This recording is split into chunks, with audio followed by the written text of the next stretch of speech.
The day started like any other for the crane operator, who arrived at the construction site just after sunrise, the city skyline glowing gold under the early light as he slipped on his gear and climbed the long steel ladder into his cab perched far above the rising buildings. Below, the ground buzzed with activity, workers moving about, trucks backing in with fresh materials, and the constant clatter of tools striking steel beams. But up here in the crane, it was quiet, the kind of isolated silence that made him feel like he hovered between earth and sky. He scanned his console, ran through the routine system checks, and began the morning lift, a heavy load of rebar swaying slightly as it moved through the air like a pendulum guided by invisible hands. The sky was blue, a few stray clouds drifting lazily, and there was no hint yet of the chaos that would later engulf the city. The radio in the cab played a classic rock station, a low murmur in the background as the operator focused on the task at hand, carefully maneuvering the cargo into position as foreman below gave hand signals and shouted over the noise.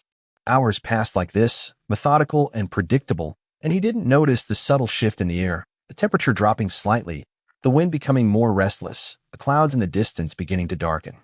The operator paused for a moment, drinking from his thermos and glancing out west where the sky now wore a different shade, not the clear blue of morning, but something murkier, heavier, a bruise spreading across the horizon. He squinted at the formation, puzzled, then shook it off as he resumed lifting beams onto the upper levels of the growing skyscraper. Over the next hour, however, the winds became more aggressive, slapping against the cab with erratic gusts that made the whole structure groan with deep mechanical unease.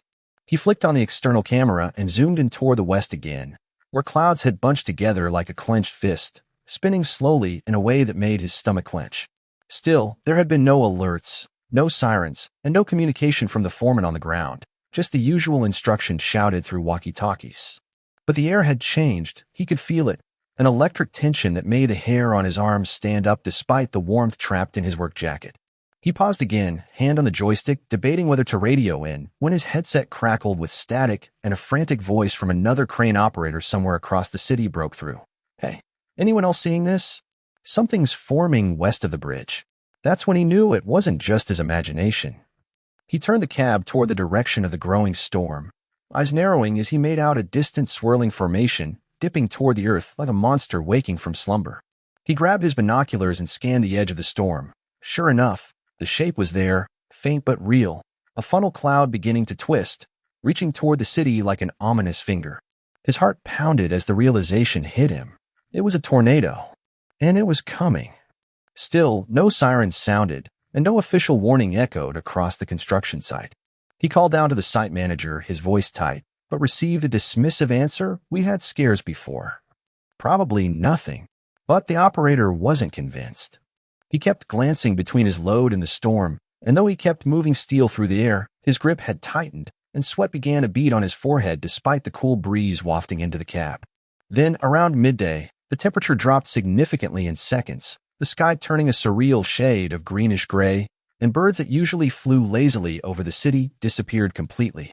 The clouds thickened and rotated visibly now, and lightning began flashing in the distance without thunder, silent stabs of light that made his nerves spike. He radioed down again, this time with urgency, but was told they were waiting for confirmation from emergency services before shutting down. Frustrated and now scared, he closed the window hatch of his cab, watching from his panoramic vantage point as the streets below began to empty, cars moving faster, people looking up, some pointing. Suddenly, the air horn from a police cruiser wailed in the distance, followed by the unmistakable shrill of city tornado sirens cutting through the air like a blade. It was real now. Panic spread through the workers below like wildfire as the manager finally shouted for evacuation. But up in the cab, the crane operator realized something horrifying. He was nearly 500 feet above ground, and if the storm hit before he could descend, he would be a sitting duck in the sky. He yanked the radio again, calling for clearance to descend immediately, but the stairway below him was already full of workers rushing down from the upper scaffolding, clogging the narrow emergency descent system. He was stuck, and the tornado was getting closer. The moment the sirens blared, the crane operator's focus sharpened into a single haunting truth. He was suspended high above a city that was seconds away from turning into chaos, and there was no easy way down. From his cabin, he could see people scattering like ants, construction workers abandoning their posts, cars screeching away from intersections, even distant office windows lighting up with the silhouettes of workers scrambling for shelter. Below him, the lattice of steel stairs that zigzagged down the spine of the crane was jammed with men in hard hats, all frantically descending, clutching the handrails as if gravity itself had become untrustworthy. The operator's heart thudded in his chest as he clutched the railing inside the cab, peering out at the swirling monster in the distance, now fully formed and widening as it barreled toward the city with terrifying purpose. It was like watching a nightmare materialize, massive, spinning, pulling debris into its mouth like a hungry beast, and it was heading straight for the construction zone. The winds up at his level had become erratic, no longer simple gusts but surging waves that shoved the crane sideways ever so slightly, the entire structure groaning in protest as if alive and afraid. The cab swayed just enough to unnerve him, and with each sway came a dizzying sense of helplessness, a reminder that he was floating in the air on a steel arm that could be ripped away at any second. The operator's hands trembled as he flipped through emergency manuals stashed in a compartment, but none of them had a page that said, what to do when a tornado is bearing down on your crane. He knew his only shot was to descend quickly, but with a narrow stairwell congested, it would take too long, and worse, the tornado might rip through the site before he was even halfway down. His radio crackled again, the site foreman shouting, everyone evacuate. Get underground now. Leave everything. The operator replied, shouting, I'm still in the crane. I can't get down. But the only response was silence and static. Everyone else was focused on their own survival. He looked to the storm again. It had devoured the horizon, its funnel now churning up fields outside the city, lifting cars off highways like toys, and behind it trailed a wake of ruined buildings and shredded trees. He glanced at his phone, checking radar, and the screen confirmed what his eyes already knew. A large EF3 or possibly EF4 tornado was sweeping directly east. His location was right in its path. The building below was too early in construction to offer a safe shelter. It had no basement yet, only open framework and scaffolding. From above, it looked like a skeleton, fragile and unfinished, no match for the monstrous wind descending upon it. The operator tried the internal ladder again, opening the hatch and starting down a few rungs, but the entire crane jolted with a gust, and he nearly lost his grip, heart skipping a beat as he scrambled back into the cab. There was a moment, just a heartbeat, where he considered jumping. But the thought passed as quickly as it came. He wasn't suicidal, just desperate. From his height, a fall would be fatal. He returned to the controls, staring down at the controls that once moved tons of steel with ease, now seeming powerless to help him escape. He thought of using the crane arm to swing closer to a neighboring rooftop, but the physics didn't line up, the arm wasn't long enough, and the buildings were too far. He slammed a fist on the control panel, angry at the helplessness, furious at the sky, and terrified of what might come next. Then a low rumble shook the crane, not from the machine itself, but from the pressure drop surrounding the tornado. It was so close now that he could see power lines snapping below it like whips, sparks lighting up the clouds as transformers blew. He could feel the vibrations through the floor of the cab, the whole world around him trembling like the calm before a final, deadly plunge.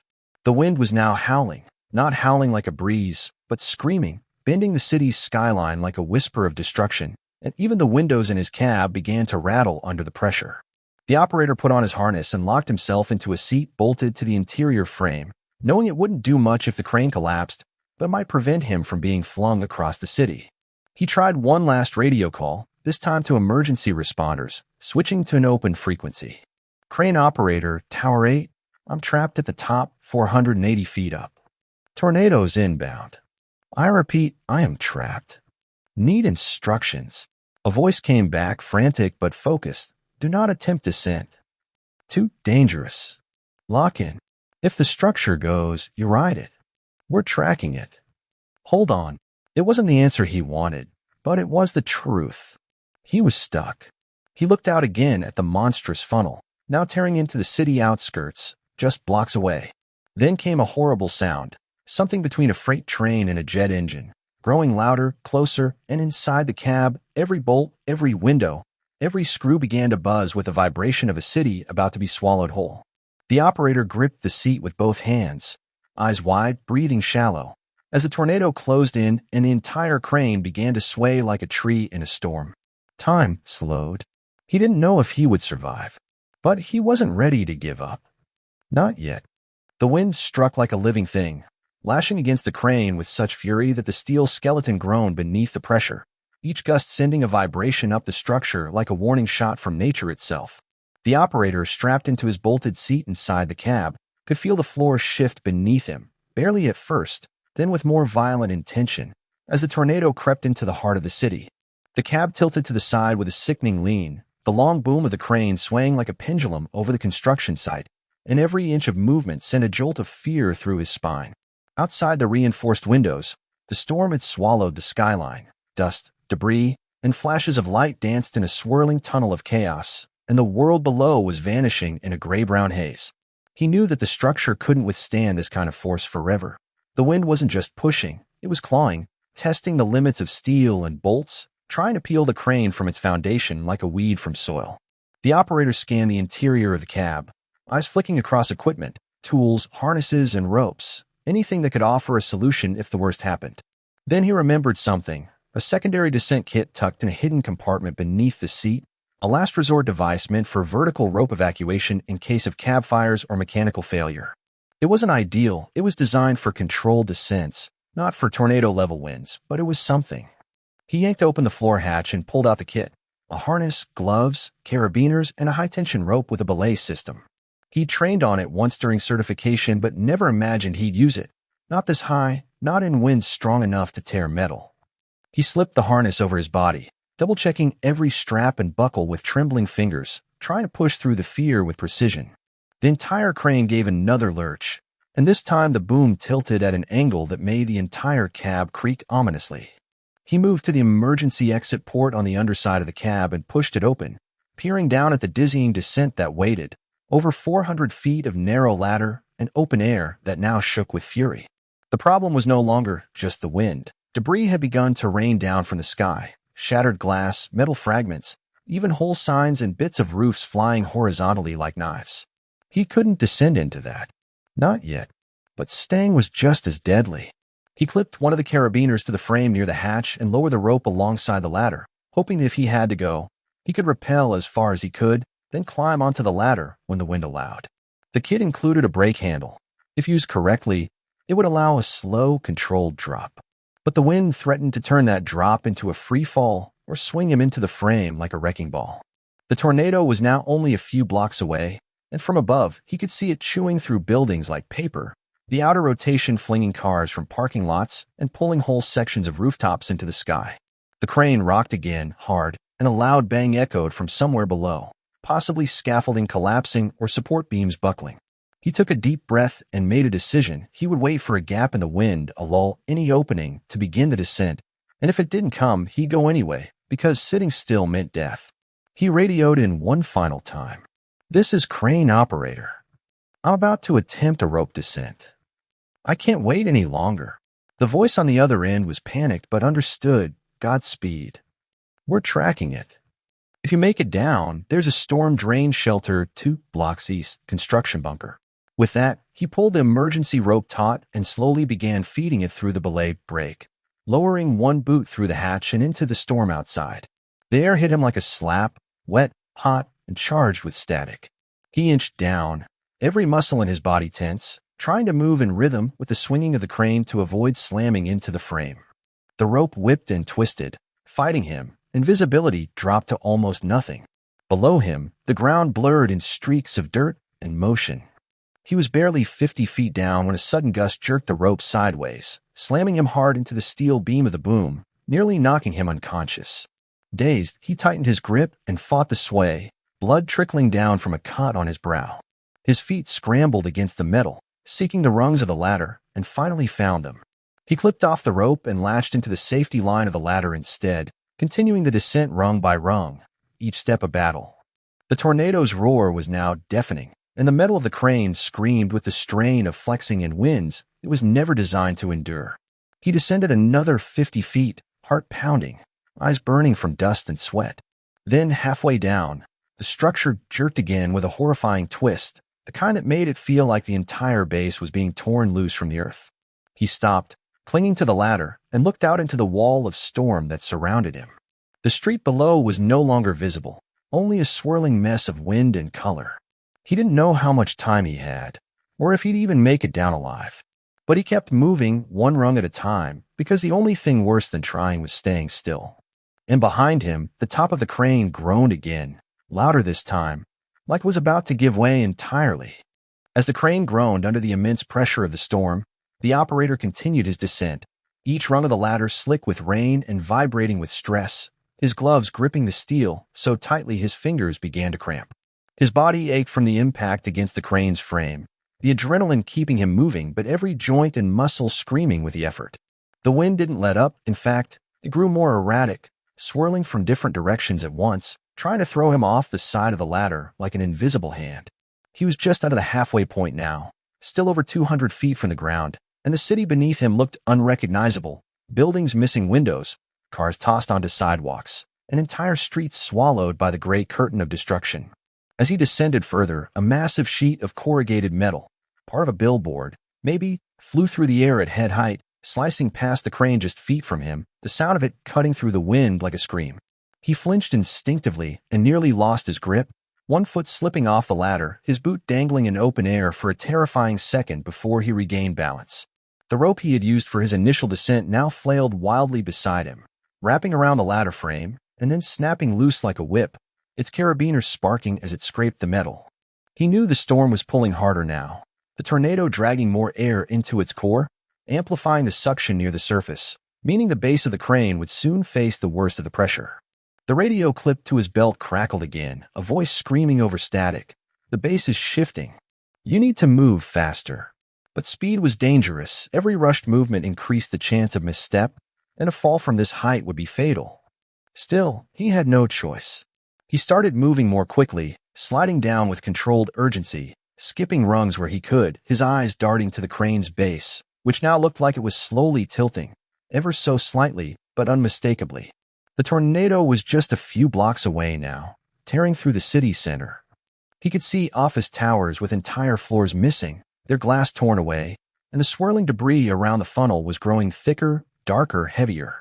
Suddenly, another jolt shook the crane, not from wind this time, but from below, as a support beam snapped with a sharp metallic crack that echoed up the frame.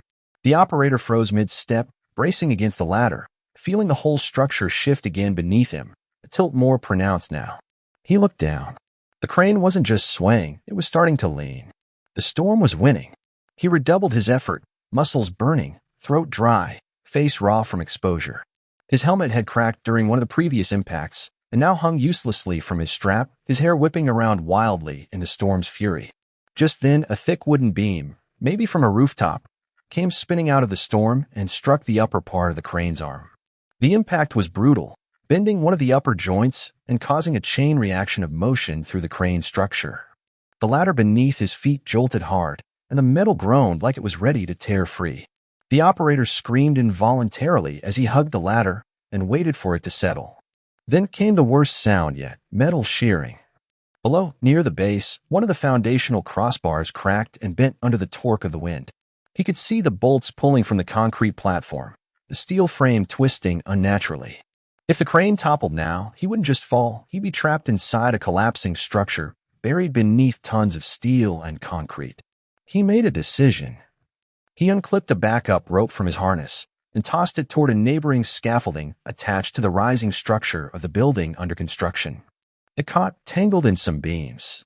Not perfect, but it gave him an idea. If he could swing himself sideways, he might be able to jump onto the skeletal frame of the building's upper level. It was a wild risk, mistime it and he'd fall. But staying meant certain death. He timed the sway of the crane, waited for the right angle, then leaped. For a split second, time slowed. He soared through open air, arms stretched toward the scaffolding, the wind trying to rip him backward. His fingers grazed the frame, then gripped. The impact rattled through his body as he slammed into the scaffolding, clutching a steel bar so tightly he thought his bones might break. Below, the crane continued to tilt. He scrambled onto the platform, pulling himself fully onto the structure.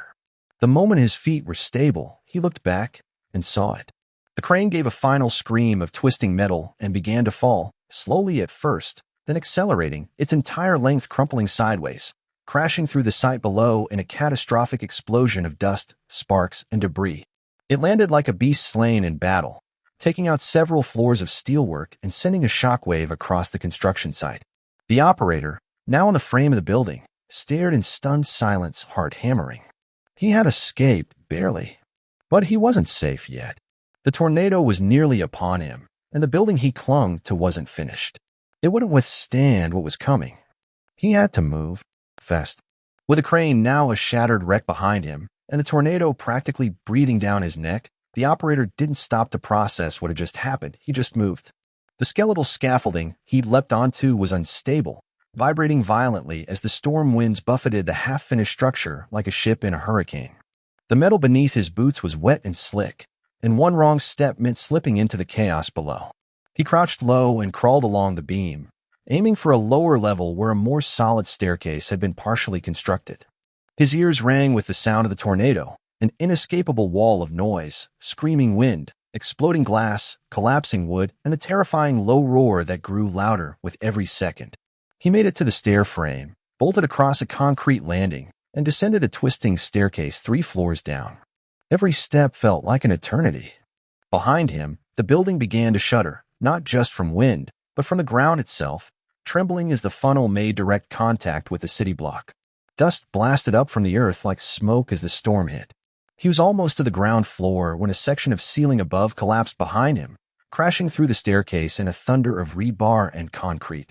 The dust choked his lungs, but he kept going, bursting out onto the lowest level, an area intended to be the site's underground parking structure. Though not fully enclosed, it was more secure than anything above. A few workers were already down there, 3 crouched behind a stack of concrete barricades, one clutching his leg, clearly injured. The operator sprinted toward them, adrenaline overriding the exhaustion, and dropped to his knees beside the wounded man. "Rebar sliced me," the man said through gritted teeth, eyes wide with fear and pain. Blood poured from his thigh, but the wound wasn't gushing. He could manage it. The operator tore off part of his shirt and wrapped the leg tight, pulling the knot with shaking hands. All around them, the air was filled with a dull roar that sounded like the world being unzipped at the seams. The wind screamed past the entry points of the garage, threatening to suck everything out like a vacuum. The operator looked around and found 2 other workers. One had a busted helmet, the other was pale and shivering. "We need to get behind something solid," he yelled, waving them toward the thickest slab of concrete nearby, a wall support column still braced with steel rods. They huddled there together, backs against the slab, pressing low to the ground as the tornado tore across the construction zone above. For minutes, they didn't speak. The sound was unbearable, like standing inside a train engine at full throttle while bombs detonated around them.